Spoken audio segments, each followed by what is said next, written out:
Breaking news, Canada announcing a sweeping new round of tariffs as the trade war between the U.S. and its northern neighbor shows no signs of slowing. And just in the last hour, Canadian officials announcing that effective September 8th, Canada will be imposing what they call counter tariffs on a variety of U.S. imports such as steel, dairy, agricultural equipment, paper, and electronics. Here is some of what we just heard from Canada's finance minister. Canada must respond. And today we are in a proportionate, targeted, and strategic way.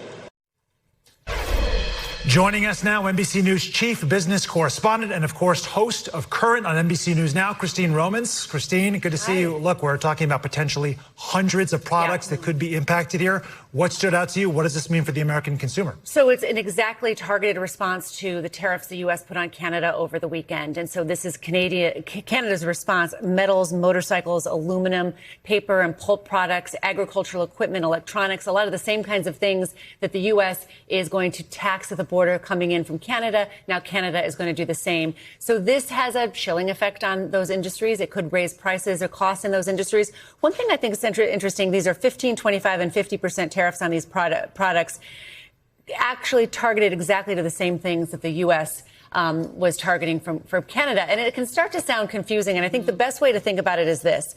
A tariff, for example, from the American perspective, when the U.S. puts a tariff on goods that are coming in from Canada, that can raise prices for American consumers. When Canada puts a tariff on U.S. goods that the U.S. makes and sends to Canada, that can hurt jobs and can hurt profits. And that's how it hurts on both sides. Yeah, you said it is really like a trade war, so to speak. And now you've got tariffs, counter tariffs.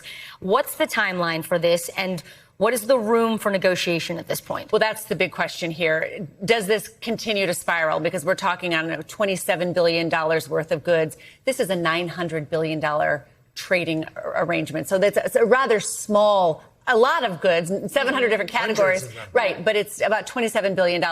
Does it get worse? Do we start adding on more tariffs and counter tariffs and you really kind of devolve into a true trade war? Or do they find a means to kind of step back from the brink here? If you look at the language today, there's been bluster from the Premier of Ontario. I mean, crude bluster from that end. And then there's been, from the president, there's been a demand that he could try to change Lake Ontario to Lake America. I mean, this is the kind of conversation happening around something that is really important. It's the price we pay and the jobs we have. Right. You hope it's mostly hyperbole there. Yeah. Thank you very much. Thank you, Christine. We thank you for watching. And remember, stay updated on breaking news and top stories on the NBC News app or watch live on our YouTube channel.